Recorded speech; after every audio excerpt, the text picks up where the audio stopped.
What is up, YouTube? Today we're going to be doing another top 5 video. As you can see on the screen, covering mages, covering mid laners today. So we're going over the top 5 mid lane mages. Before we get into that, remember we're doing a monthly giveaway that ends at the end of the month, so you have 14 more days to enter. That giveaway includes an SL6000 Vertigear chair. Very nice chair. Expensive. It's like $450. So if you're interested in winning something for free, you literally just click on the link below. It is the Gleam link. It will take you there, and you'll have to enter like 4 different ways if you choose to, like subbing on YouTube, following me on Twitter, following me on Twitch. Simple as that. It's very easy. You can win that chair. You can win an NZXT S340, I think, case. It's an elite case. It's like a $100 case. It's actually a really awesome looking case. And then we're giving away a $50 Steam gift card. So essentially, one person is going to get their whole streaming setup fucking better. And they're going to get to buy a new game too with the Steam gift card. So that is happening. On top of that, the hoodie and t-shirt and blanket are on into the AM again. That is the hoodie that is on the screen right now. They ship in 11 days. So you order it, they ship 11 days later. You have them like 14 days later. They're handmade. The quality is insane. That link is also below next to gear. It should take you into the AM site where I have all my clothing up there.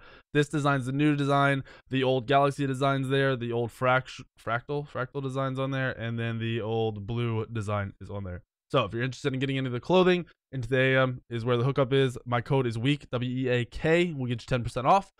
Do that, and let's go ahead and jump into this video.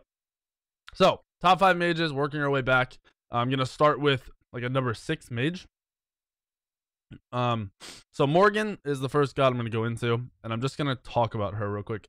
She's super bugged. That's why I'm not putting her in the top 5. She hasn't been allowed in competitive for like a month or 2. She has multiple bugs, a lot of issues that break the game, issues that break the god, issues that fucking do dumb shit.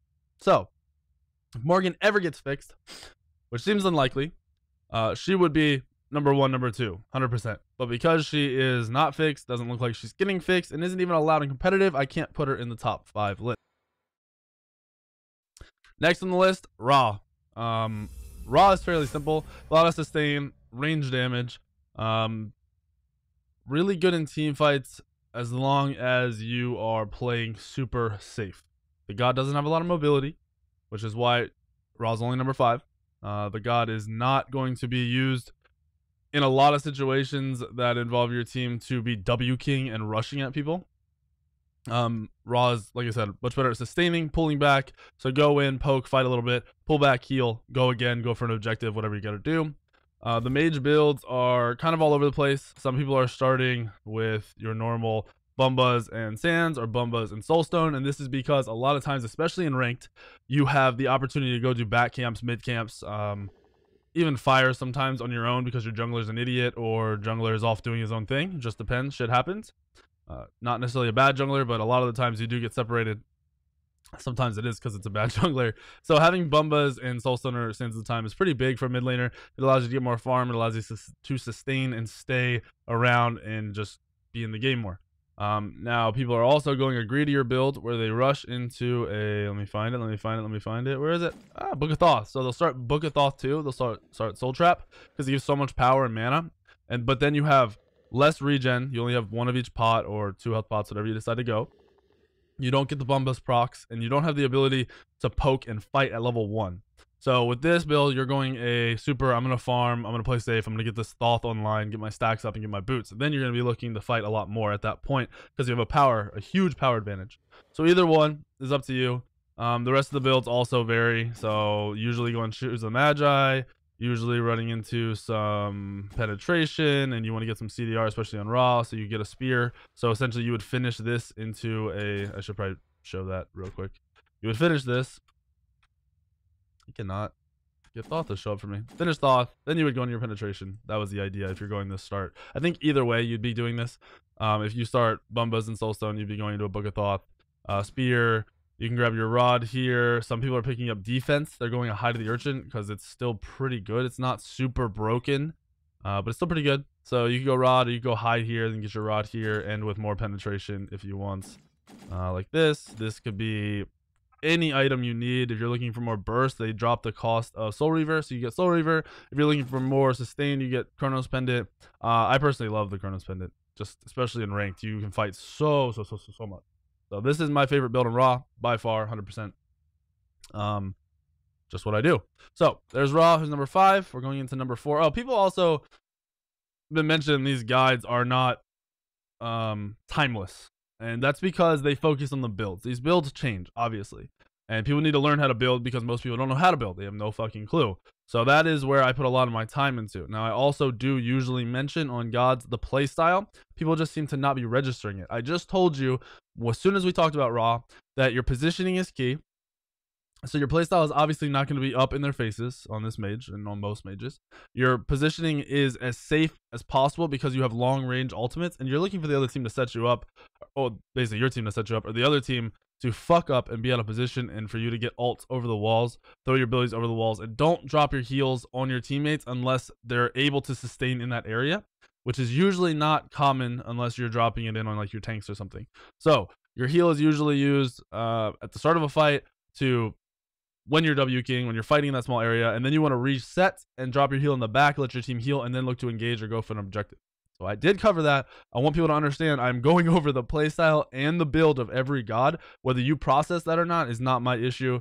You just got to listen, because I do go over these things for every god, especially on junglers. I go into way more detail because I can pinpoint very specific things, whereas a mage, I know the general concepts. So Ra was number 5. Scylla is going to be our number 4.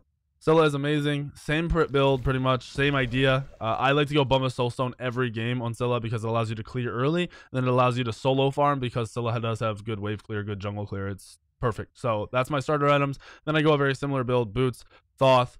I don't usually get that Chronos Pendant. So my build would be Boots, Thoth, Demonic. Wait, is it Demonic? I always forget the name of this item. I don't know what it is, but I always... Spirit Desolation. I always forget the name of that item. Spirit Desolation. I then go into... This is where I go either which way. I usually don't get a rod. Sometimes I do if I'm really far ahead. But I usually don't get a rod. I get a poly. Poly on Scylla is OP because you'll root, you'll auto attack, it'll hit because they're rooted. So that right there is like a 600 damage burst, plus the auto attack is like a 400 damage burst. It's almost like another ability. There's 1,000 damage. Then your 2 on top of that does like 900 damage. So essentially mages, hunters, and assassins that don't have defense, you can one-shot them with a root auto attack 2 combo, which is kind of unheard of on most mages other than like Kukulkan with Polynomicon. I would then get the rod here, and then I would finish with more penetration here, just as a general build. Scylla's playstyle is a little bit different from all the other mages. You don't have to be over the wall. You don't have to be super safe because Scylla has a lot of mobility, a lot of control, where a lot of mages do not. The root is key. Make sure you're not just throwing it out like a fucking idiot, because if it's hitting, you're going to be a lot more threatening, and if you have it, you're a lot more of a threat than if you don't. You better make sure you have your farm before you are W king at people, and your ultimate is something you need to perfect, because the ultimate on this god is game breaking. If you can manage to ultimate off of your root, so throw your root, know it's going to hit, switch it to your ult, hit it, that'll usually kill most mages and squishies, hunters. If not, I look to throw my 2 out a lot, like 2 or 3 times in a fight. If the root is an option, meaning they're in position, they're in your face, I'll throw the roots out too, try to combo, but I try to wait to ult. I try to do it that once or twice and then look for a big ultimate on those people, because you get a lot of poke off with that damage, and you actually have a little bit of CDR, so it works out. Works out really well. And fights do usually go over a good course of time. Granted, if your team picks somebody off, go for the all-in. Use your root 2 and your ultimate and kill them. Just make sure that you know they don't have actives. Make sure you know what you're planning on doing going into the fight. Actives on this god, I usually go Blink and Beats. Blink on Scylla is broken. It's very unexpected and allows you to be super aggressive because you have the dash out.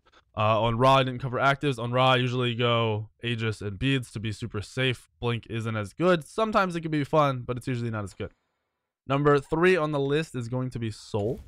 Soul, another really strong mage. She's safer in terms of managing your 3 if you're using it properly. She's a pretty damn safe god. Plus, she has the ability to almost self-peel with her 2, the slow, and then the ultimate combo because you fucking destroy people. Build, once again, same on Soul. All the mages for me, I just go a more general build. You can throw Hide the Urchin in there, like I said, to be a little bit tankier, but it's not necessary, especially in ranked. So with the idea of ranked in mind, I pretty much run the same build on everybody. I don't run that poly on anybody but Kukulkan and Scylla. But then the general build that I ran on Ra I'll run on everyone else because it's really high damage. It's really fucking good damage. It's a really comfortable build. It doesn't need to be changed too much, and you can get used to that playstyle very easily.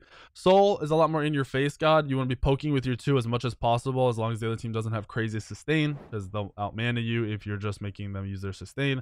So if they have no sustain, no crazy sustain, use your 2 to poke a lot. It's okay to throw your ultimate out to not last hit people. If you're going into a fight and someone's out of position, 2 ult them, try to kill them yourself, or at least force them out of the fight. That instantly makes it into a 4v5, and your 2 is coming back off cooldown.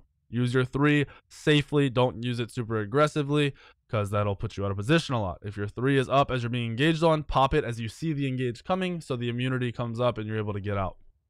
Having Aegis on Soul allows for your 3 and Aegis to be combined. And you get like, what, 4 to 6 seconds of CC immunity? I don't know. It's something crazy. It's a really good combo. Really good god. She's super safe. Her clear is pretty good early. I think the idea of being a aggressive poke god needs to be like known. When you're playing Soul, it's okay to throw your ult off after you slow somebody. They don't have to be getting killed. It doesn't have to be used as a last hit. You do need to make sure you understand how the ult works. Go into a practice game and use the ult over and over again to see how it lands, see the timing, and play it out like that. All right, so that's Soul number 3. Our number 2 on the list is going to be Thoth. Thoth kind of gets played a lot, but seems to have a lot of players who really like Thoth and a lot of players who don't really like Thoth. Thoth is one of those other gods. Can be built the same. The clear early is a little bit worse, so he can be a little bit harder to get out of the level 1 to 2 safely. It can be a struggle sometimes. Going Thoth start on this god is good because you need to play safe anyway. You're very rarely playing aggressive. And then your playstyle on this god is everything goes over the walls. Unless your team is just W King farming them, all your abilities go over the walls. If you're in an even game, you say you're sitting around Gold Fury, look to be poking every chance you get. Look to use your dash into a wall, so you'll dash basically standing still. The team won't know it, the other team won't know it, they won't hear it. Then you'll throw up your wall and stun them. You'll throw out your 1 as much as possible over the walls, meaning you have vision, you can see them, they can't see you, they can't get to you, because most gods can't use their abilities over the walls. Thoth and these other gods like Ra, who can poke and use all their shit from being over the wall, out of position of the other team, is kind of the key. And then Thoth ult should never, in my eyes, be used direct on with somebody unless they're being CC'd to death. Your ult needs to come over the wall, it needs to be unexpected, and that is how you make it hit. That is how you get the most out of this god. 1 over the wall, 2 over the wall, ult over the wall, and you're good to go. Make sure you're always pairing it with your 3, because obviously you should be. I think it's your 3. Whatever puts up your wall on the god. And like I said, I think the one thing to perfect that I mentioned is the 2, which is your dash. Do short dashes into walls so they don't know you dash. So they don't know you're stuck. They don't know you're caught out, and you're able to hit them with a stun out of nowhere and a combo, because your stun around level like what 15 to 16 when you got more items online is hitting left for like 600. It's destroying. So if you're hitting them with a stun, comboing with your 1 afterwards, they're running back to base or they're dead, one or the other. So that is something to recognize. Actives are kind of the same. I go Aegis and Beads. Playstyle is a little bit harder. Something you want to perfect and something you want to play a lot of. Did I just mess something up? I messed something up. I don't know what I messed up. I think we need to go. But oh, no, we're good. I didn't mess it up. I forgot the key god, dude. I'm like, where is he? So, our number 1 on the list is Raijin. Caught myself off guard there. Raijin just got buffed after being a very strong god. The 2 is insane. The damage is insane. The ability to control the early game is there, which most of the mages don't have, because Raijin's clear is the best, pretty much. It's very rarely rivaled by anybody. The builds, same thing. I like going Bumba's Soulstone because I like to go and farm jungle by myself. You have really high clear, but the Thoth works out very well. Your idea with this god is hyper aggression, which most people don't really understand. You get the early clear, which is where the hyper aggression comes out. You want to clear and just force people fucking just dumpster them. Just force everything down their throat. Take their buffs if possible, which should be, because very rarely, like I said, you don't lose level 1 very often. Keep up the clear. Control the neutral camps because of your, once again, pressure in lane. And look to poke a lot. Look to throw your 2 and 1 out, because your 2 and 1 together do a lot more damage than people realize. Mid to late game, you're half healthing people with that combo. And then you have your ultimate, which can do like 2,000 damage on the squishies. Pretty strong. I do recommend Same build on Raijin, except for I might replace that extra item, like where I pick up Poly on Scylla, I might make that into an Urchin. And that is because your ult makes you very immobile, and the fact that your dash can still kind of be canceled. You can move now is a little bit better, but it just makes it safer for you. It's okay if you get caught out a little. And like I said, it's mainly for the ult where you're standing still, you're pretty slow, and you're a big target. If you do take damage during that, you won't die, which is pretty important. I did say the build's kind of the same. You can go that build. It works out great. I'm going to clear this. This isn't the build I go on Raijin anymore. This is the whole build. Like I said, the build can be the same as Scylla. It's safe. It's fine. More catered towards the poke playstyle, the aggressive playstyle. A lot of people have been rushing into the Book of Thoth, and then they go into a spear. And that's because with the 2 and the 1 going off at the same time, the spear gets stacked up very quickly. And it does a lot of more damage because you have that extra penetration online very fast, because you got 5 stacks of 10 coming off of somebody. That's a lot of penetration, and it's very unexpected, especially that early in the game. It's about the same cost as the other penetration item, but it's a lot cheaper than Spear Deso, so you can get it online very quickly. Like I said, if you're looking to run that tankier build, you can go high to the Urchin here. You can then pick up your Rod of your booty. Where is it? Rod of your booty. And then you can finish off with more pen here, which can be your Ob Shard for the flat pen, or it could be Spear if you're just going for regular pen, but usually it's going to be Ob Shard. Build is not too expensive. You can drop off any items you don't feel are necessary, just because Raijin does well as long as you have that pen online. You start to fall behind, probably don't go the Hide of the Urchin. Hide of the Urchin is not a great item when you're not getting stacks up. Just look for more damage and look to catch people out when you are behind. Simple as that. There's your top 5 guide, or top 5 lists for the mages, and I talked about Morgan. Hopefully this helps you guys. If there's something you want me to cover in these videos that I'm not, let me know, please. Anything in the comments below, just let me know. Please hit the subscribe button, because you know you're coming back to check out this content. I know you are. I'm gonna keep putting this stuff out, so get your ass in here every day. Hit the sub button so you know when the videos go live. Hit the notifications button so you definitely know the videos go live, and I'll see you all tomorrow.